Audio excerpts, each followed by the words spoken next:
guys, what's up? It's Emily. Welcome back to my channel. I've really just been wanting to make my ultimate guide to fantasy books for a while now. As a kid, I read Harry Potter and Twilight and like those books. But as an adult, I got back into reading fantasy about a year and a half ago. And I've just been wanting to like share a cohesive guide to fantasy. But I've kind of been hesitating to do it just because every month I read so much fantasy and it feels weird to be like, this is my guide, and then read 10 more books the next month and feel like I need to redo it. I wanted to share my personal, at this moment, guide to fantasy books, kind of broken down by vibe, by like creature, and then like some of my favorite series as well. I really love fantasy. There's just something about like a good fantasy book when it drops you into a new world that just is such an escape and so fun. I'm a witch. It just reaffirms that. I literally took like half my bookshelf down into my office.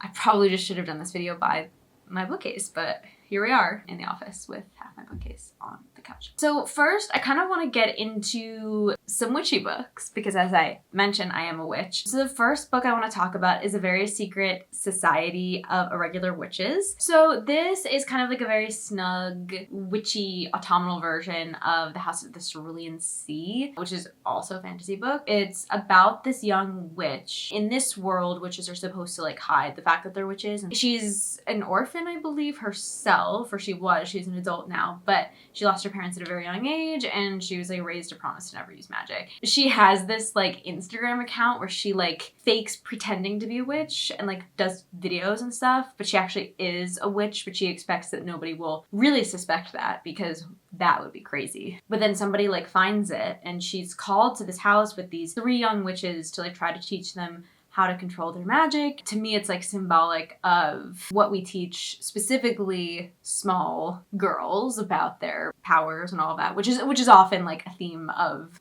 witchy books. But it's very snug and like the girls are really cute in it. The other like characters that like live at the house with them are fun, and it is just like a very snug vibe. So if you're looking for more of like a cozy like fall fantasy that's like a quick little read, this is a great book for that. Next, just in time for the musical or the movie, I read Wicked by Gregory Maguire. This was actually written in 1995. It's an older book, but it is the book that the musical was based off of. I just did a reading vlog with this book, so I've talked about it a lot. If you are like a diehard fan of the musical or like of just the Oz lore, like definitely read this. I personally I'm so thankful to Gregory Maguire for giving us these characters or embellishing these characters in this world. Like specifically, you have Elphaba, Galinda, Madame Morrible, Dr. Dilliman, Bach, Nessa Rose, all of these characters. Fiero, these are all characters that Gregory Maguire invented.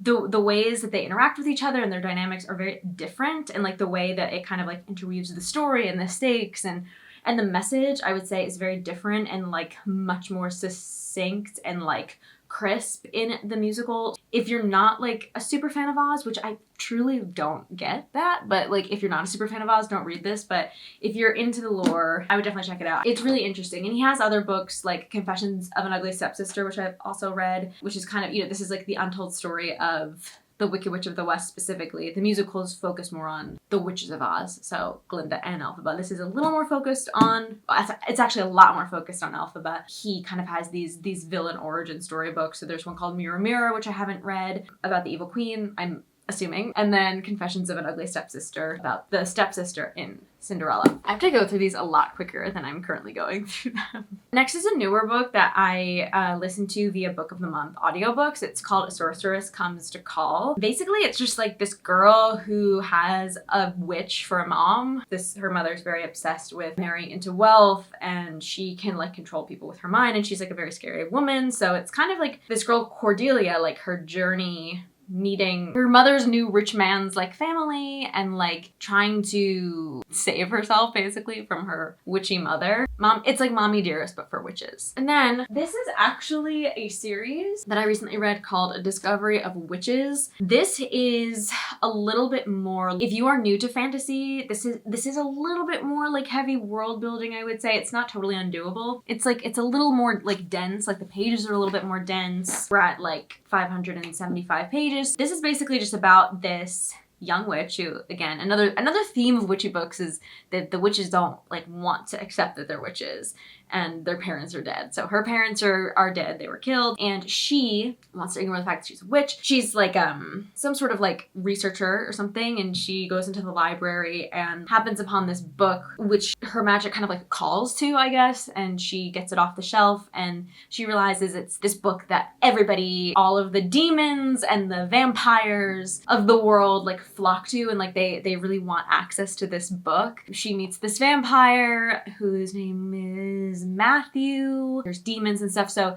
it's kind of like mainly about this witch, but there are, you know, other creatures as well. So it's definitely like a really nice October read, like a really nice Halloween read, and I think I do want to continue the series. It was, like I said, like pretty dense, so I wanted to give it like a little break, but it definitely does not like wrap up with like a little bow. It's like you kind of really have to continue reading it. People love this series, and it is also a TV show. It is vampiric as well, so let's transfer into now the vampire section of our October fantasy guide. So these books, I always get so excited to talk about them. This is a duology. It's a vampire duology. It's kind of like also like a Mommy Dearest meets like Twilight, I guess. These are hardcore Halloween time books. So this is Night's Edge and First Light by Liz Caron. I have worked with Liz as an actor. She's also,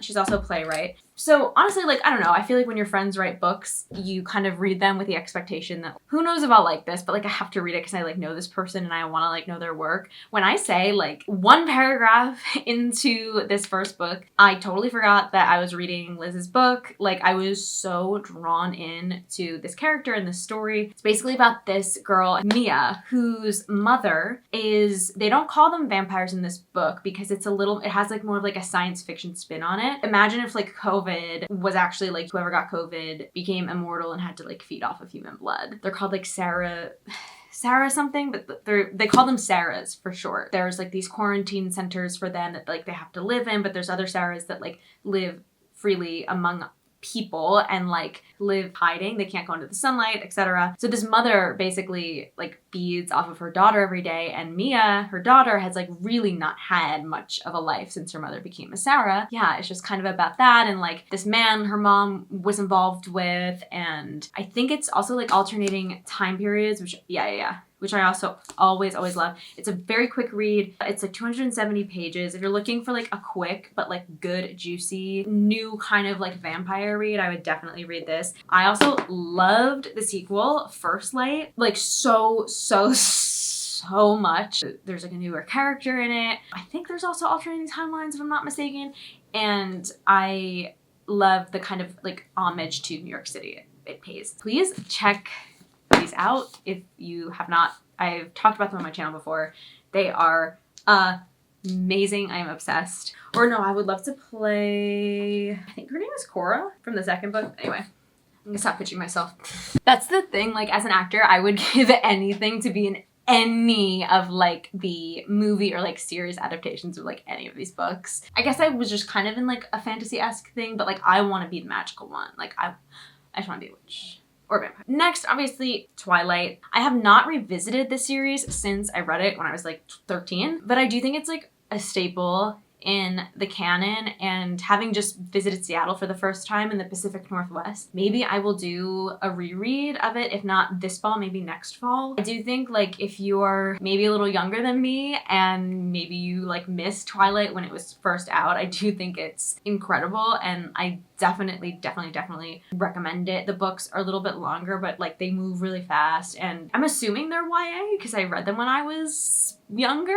so you know they're pretty easy. And yeah, if you have not read Twilight, like I think this October, like this is your sign to read it. Another one is The Bride. This is like also, as Twilight is, a vampire werewolf kind of thing. The Bride is also a vampire werewolf story. This is by Ali Hazelwood, who typically writes just like regular romances, but this was kind of her first stab at fantasy. So you kind of get like the rom-comness of Ali Hazelwood's writing, but like in this kind of fantasy world. So again, like this is also a good book to flag if you maybe have not read a lot of fantasy, you want to kind of like dab your feet into some like fantasy world building, but maybe you're more of a romance person. This is a really good book for you. There's this arranged marriage between this vampire and this werewolf to kind of like preserve the family like relationships between them. Feels like the opposite of like Romeo and Juliet a little bit. Yeah, this one's cool because it kind of takes place in today's time. So with this book, her name is Misery, the vampire who has to marry a werewolf. She has friends that are humans, as in The Discovery of Witches as well. You kind of like get that vibe. So 2 other rom-coms that I recommend that are like really, I mean, like calling them fantasy is correct, but to me it feels like a stretch because there's not a ton of world building. It's just you kind of have like a fantastical element in it. I love this author. These are the only 2 books I've read by her, but we have The 7-Year Slip and The Dead Romantics. So these are really kind of just, even more so than The Bride by Ali Hazelwood, like classic rom-com vibes, but just with an element that's like slightly fantasy-esque. So The 7-Year Slip is about this girl. This one was so good. I think I gave it 5 stars. Like I don't like romance that much. I like romantasy, like with witches and fairies, but like just like regular romances kind of for me a little bit. Yes, Clementine. So she is like this book publicist. Yes. I think her aunt recently died and she moves into the apartment and she finds this guy standing in her kitchen and she realizes that like he is there 7 years in the past. So like they meet and like they can only meet in the apartment because when she leaves then it like goes back to regular time. That's kind of like the fantasy element of it, but other than that, it's normal. Other than that little like time travel element, it's like all pretty normal, but it doesn't feel like a lot of fantasy I feel like feels like kind of like more like heavy, like fantasy provides more like a weight to a story. Does not feel that way in this, or in this where it's like this girl, basically her family has this funeral home. They like own this funeral home and she, don't think I should say why because that would be a spoiler, but she basically meets this ghost. She's a medium, so she can see ghosts and she kind of falls in love with this ghost, which is, I would say this plot is like very different, but I was in this movie called Intermedium where I played a girl that fell in love with a ghost that only she could see him, but she wasn't like a medium to all ghosts, like just this specific ghost. And that movie's called Intermedium. As I said, I play Bridget Doherty. You should watch it on Tubi. It's also on a few other places like Amazon Prime, here on YouTube. So you should read The Dead Romantics and then watch Intermedium. Yeah, this is definitely like giving like a warm, palate cleansing, fall, spooky romance, as is Intermedium, which is also a musical. I do sing in it. Thank you. So before we get into the series, I will try to make this quick. I just want to kind of go off on a few other like single books that don't really fit into any like category other than fantasy for me. So the first is The House in the Cerulean Sea. Basically about this man who goes to take care of this like island of these little kids who are, I guess, more like creatures. It's pretty similar to The Secret Society of Irregular Witches. It also has a sequel that recently came out. I have not read that yet. I only read this first one. He goes to this like very secret assignment that he's assigned to on this island. And the upper management that sent him there is like, this is like a very dangerous place. Like these children are dangerous. And I think it's kind of like you come to realize maybe they're not. Like maybe they just need love. It's just so beautiful. One of the pull quotes is like, it just feels like a big hug, and I definitely feel that. These here, this duology, Divine Rivals and Ruthless Vows.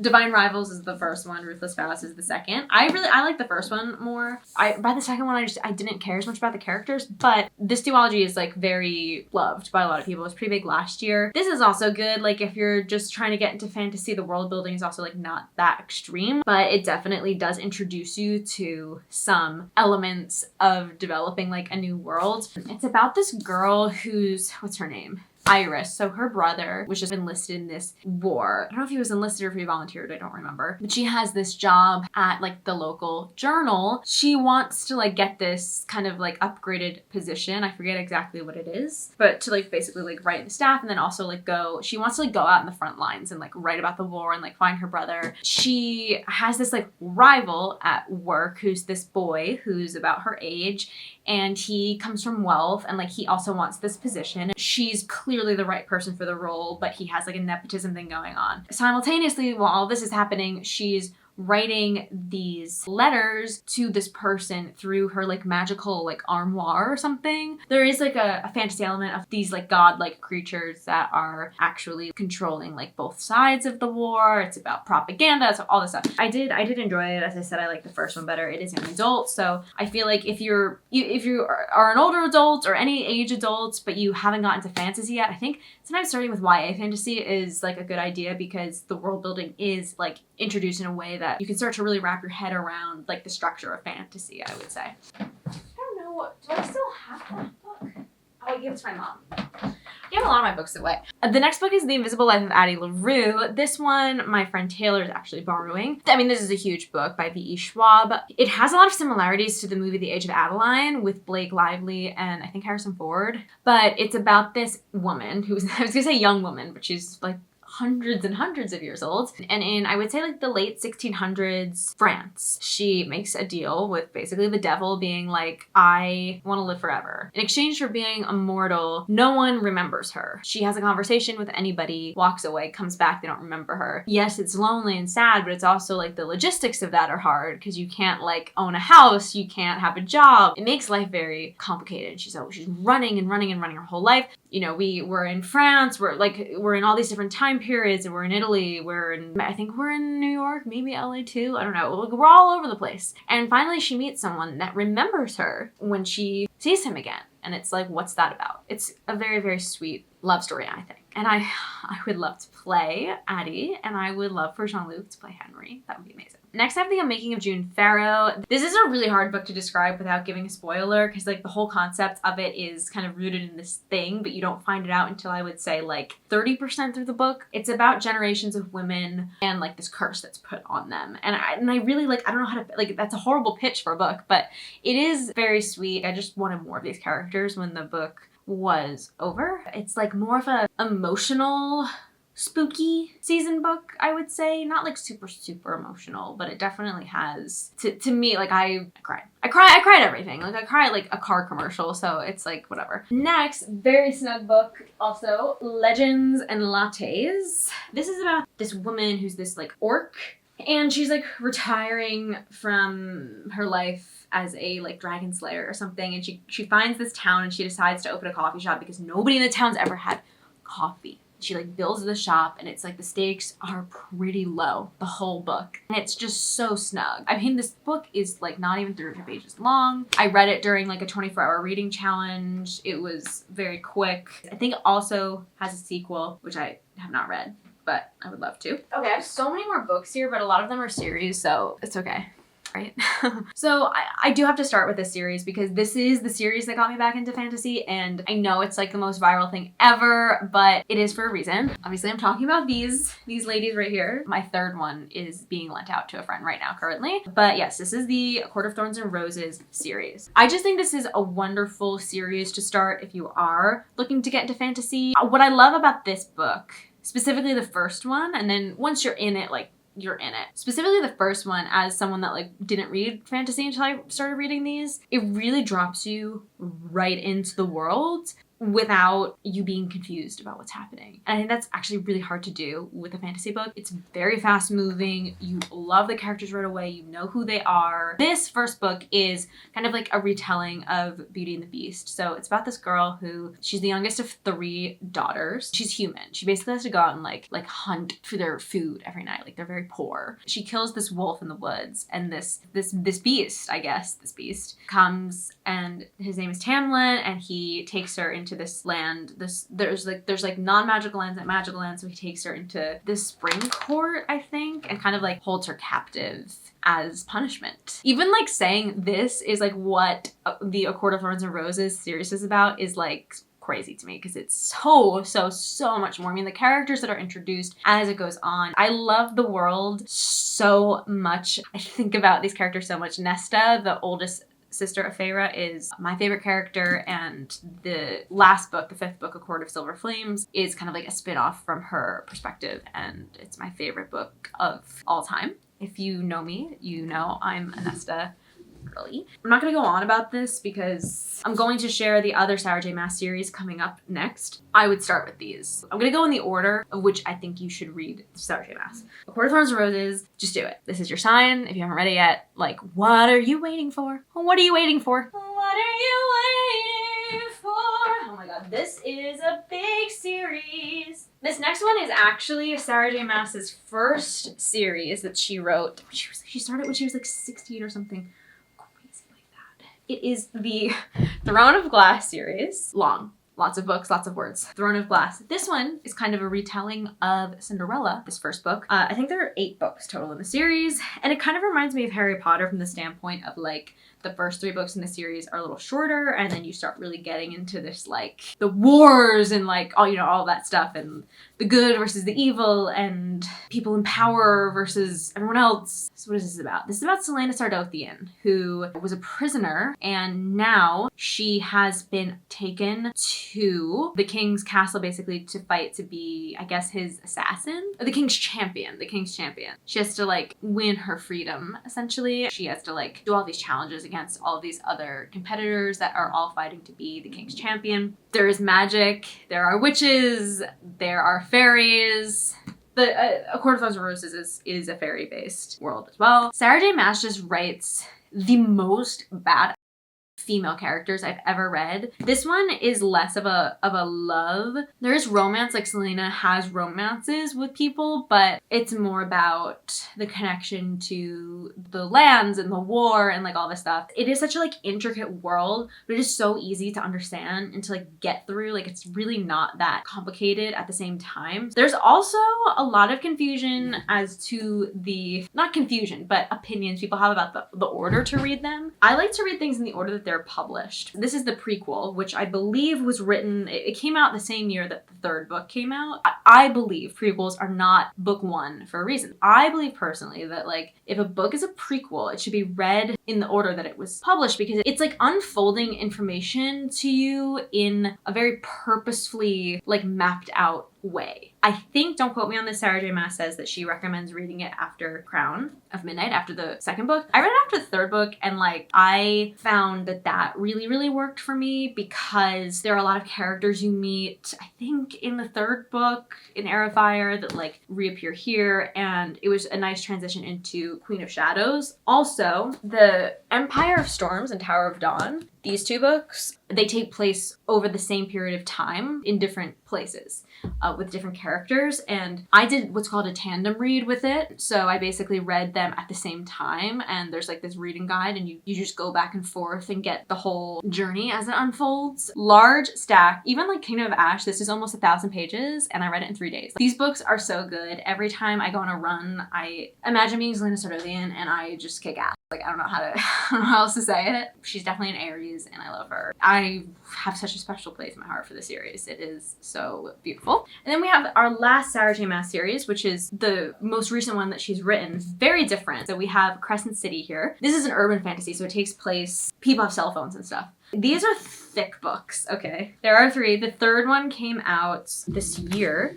This is like my favorite cover. I love it. This is the 2nd book, and then the 3rd book also, just like beautiful covers. This is kind of like also a murder mystery, which is cool. I would say like definitely like if you are new to fantasy, do not start with this book. I honestly had to go online and like read summaries sometimes after I finished chapters, because I was like, I have no idea what's going on, but just stick with it because it is definitely worth it. So Bryce kind of experiences someone she knows gets murdered, and it like rocks her world. And the book picks up 2 years later. She's just kind of like this party girl, and she's like trying to get through because of this murder. Again, it's just so much more. It's just so much more than that, but huge world, tons of characters. There are characters that appear in the 3rd book, and in the 2nd book, their arcs are so beautiful. If you just want to fall in love with characters, I have not felt felt this way since I watched like the last Harry Potter movie. Sarah J Maas like creates these stories that are just so much about like courage and bravery and like fighting for what you believe in and like the people you love, and it's just like such a simple concept, but it's just so beautiful the way that she tells these stories. And I cannot recommend her books enough. Like I cannot wait for the next one. Again, Crescent City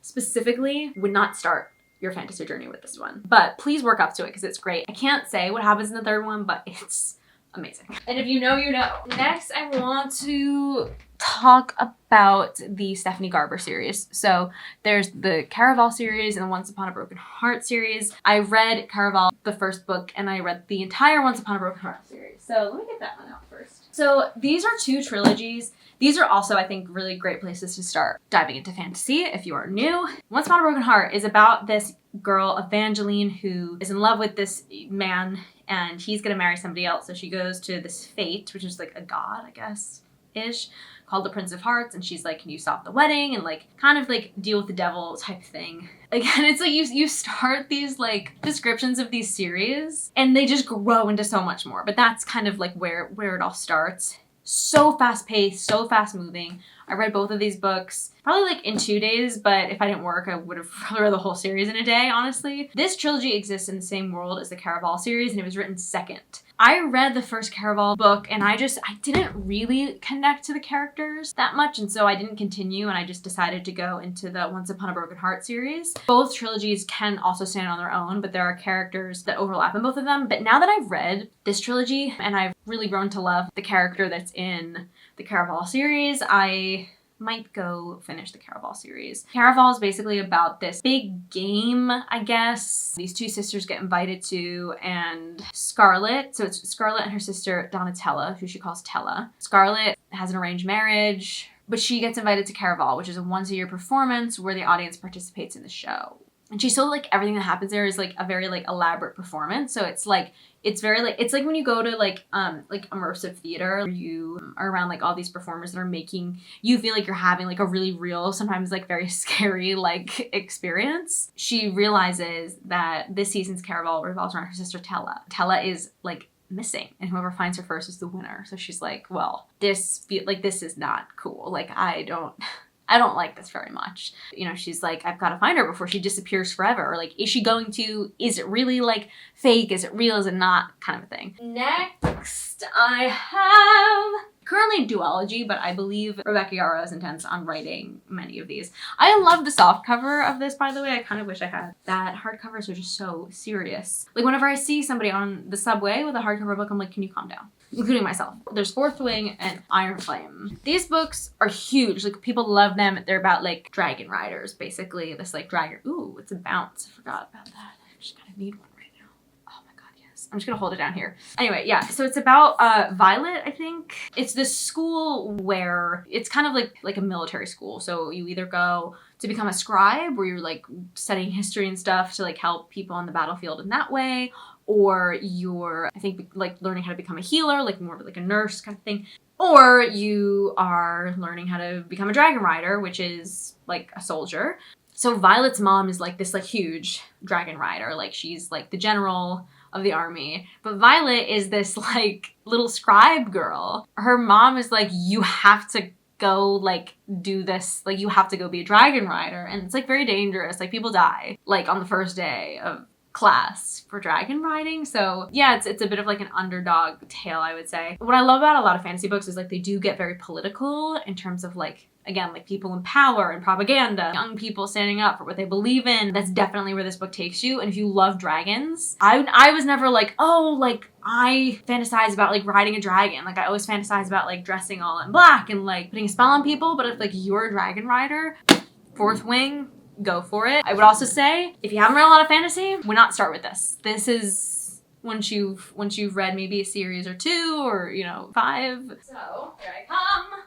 I have not finished this series yet. I've read 2 books, and it is YA. It's the Cruel Prince trilogy. I think for me, like, I read this after I had read all the Sarah J Maas books and like Iron Flame and Fourth Wing and everything, and it was just too simple for me, I think. And I think I had just experienced like all these tropes so many times in ways that I thought were like way more interesting. So I didn't really click with this that much, but I would say like if you're a little younger or like you haven't read a lot of fantasy, maybe this is a good place to start. But like, I don't know, for me, it was a little too like beginner fantasy at the point that I read it. I think if I had read it earlier, I would have liked it more, as I've said. Jude was 7 when her parents were murdered, and she and her 2 sisters were stolen away to live in the treacherous high court of fairies. She's like a human. 10 years later, she wants nothing more than to belong there, but many of the Fae despise humans, especially Prince Cardan, the youngest and wickedest of the High King. To win a place at his court, Jude must defy him or face the consequences. So it's like she faces like bullying and all this stuff, and a little too YA. For me personally, again, like I'm almost 30, so sometimes the YA is amazing, and it's like this is exactly what I need because I just read 15 books in 1 month, and I need a palate cleanser, and that's great. So like sometimes I need more, and this just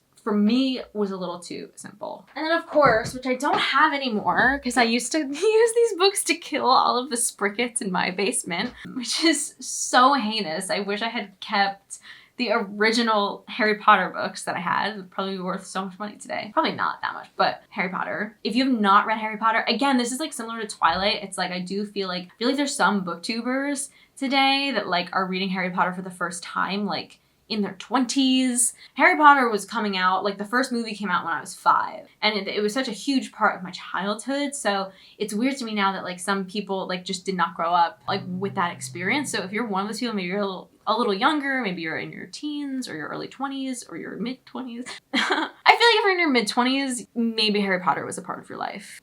I don't know if I'm in touch though. You have to read it. Like you just have to read it. These characters are so beloved, and the movies, like I love the movies so much, and I just love them so much, and like the fact that so many of the actors have like left us is so sad to me because you grew up with them. It's like they're such a huge part of your childhood if you're like me. But if you're not like me and they weren't a huge part of your childhood, you should make them a part of your like young adult life or middle-aged adult life or older adult life or just life. You should make it a part of your life. Voldemort, Voldemort, Voldemort. Okay, I'm tired of talking.